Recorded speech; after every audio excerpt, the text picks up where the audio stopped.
Hey gang, Todd and Sunny here, and with this episode of Agatha All Along, things take a very nasty turn. We uh, we open with some animals along the Witch's Road that then transform into humans, or human-looking things. Yes, the Salem Seven that are after Agatha are on the road. And it is here that we learn exactly who the Salem Seven are. Uh, Lillian has a premonition they're coming, and they want to, and Alice and Teen want to know what they got against Agatha. And well, it is revealed that if you remember WandaVision, back in the early American times, the times of Salem and the witches, Agatha's coven, led by her mother, was going to execute her for delving into dark magic. And when they tried to do this, she instead absorbed all their power, basically sucking the life out of them, including her mother. But she did not then kill any of the children of the women in the coven. And they grew up feral. And they are out for revenge for, very understandably, killing their mothers. So, now that they're on the road, and they are there because one of them attacks Teen, they manage to overcome their biases about flying on a broom. Because, it's kind of a negative cliche. Also a sign of shall we say, patriarchy, in which they are just servants to clean up after the men. But they cast their spells, they even give one for Teen, and they zoom off into the sky, just having a great time flying. Even Lillian has to admit, wow, I haven't done this in centuries. I should have done it more often. But the road needs them to stay on the road. No cheating. So the road brings them down right in front of a cabin in the woods. And the seven are catching up to them, so they run into the cabin where they are all transformed into 80s fashions. Teen sporting a very lead singer of Loverboy look, the headband, the fluffy hair, the tight pants, and the kind of loose shirt. Actually, they all look like they're dressed for a slumber party. A lot of them are wearing like jerseys, type pajamas, the little night dresses. Anyways, and they've got a Ouija board they have to play with. And everyone is convinced that this must be Agatha's trial. Okay. So they do the Ouija board, and the Ouija board spells out that they've contacted excuse me, get off that, Mrs. Hart.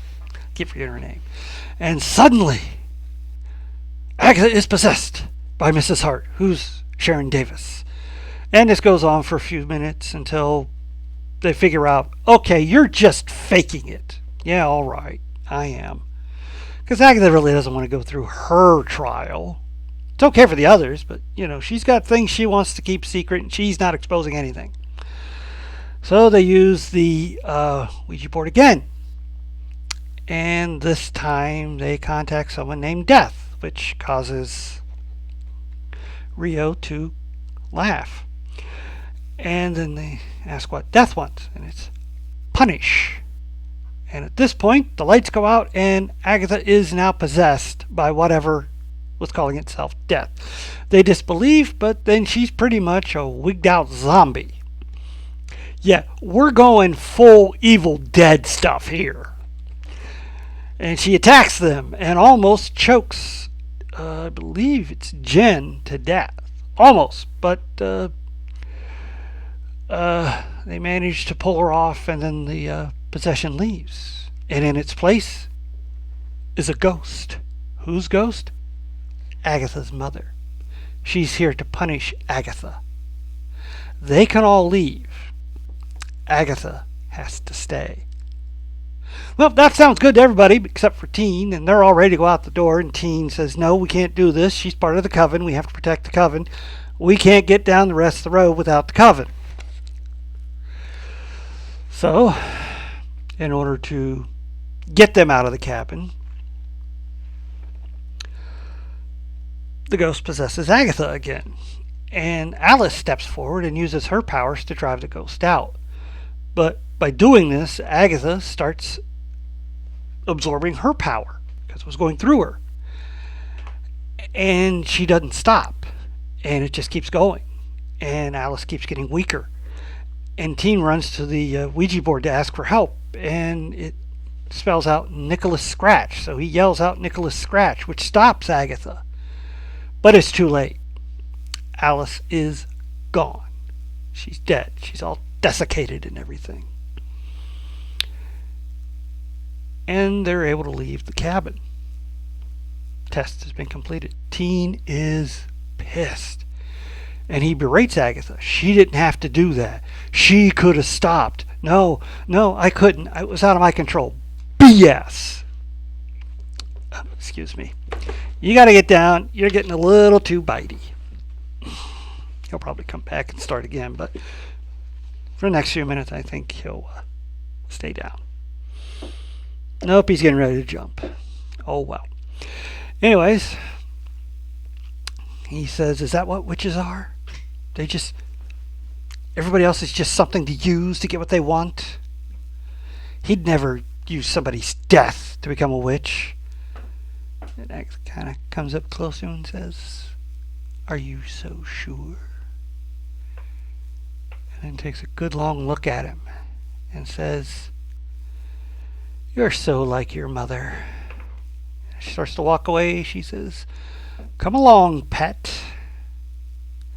And he snaps, and blue power starts coming out of his hands, and suddenly Lillian and Jen are possessed. Rio's not there. She must still be in the cabin, perhaps collecting Alice, as we've pretty much determined, thanks to the Funko release, that she's death. Anyway, they grab Agatha and toss her into the mire outside the road, and she sinks below surface. And then we see Teen with a sort of bluish silver crown, much like the red crown Wanda wore at the end of WandaVision and throughout Doctor Strange Multiverse of Madness. And he sends Jen and Lillian into the mire too, and they sink without a trace. Wow, what an ending. So many questions. Now, we know they can't have died. It's Agatha's show. She has to go to the end, obviously.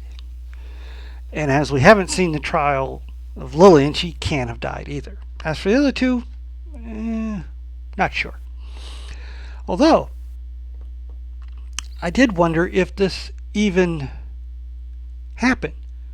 Perhaps this is not Agatha's trial, but it's Teen's trial.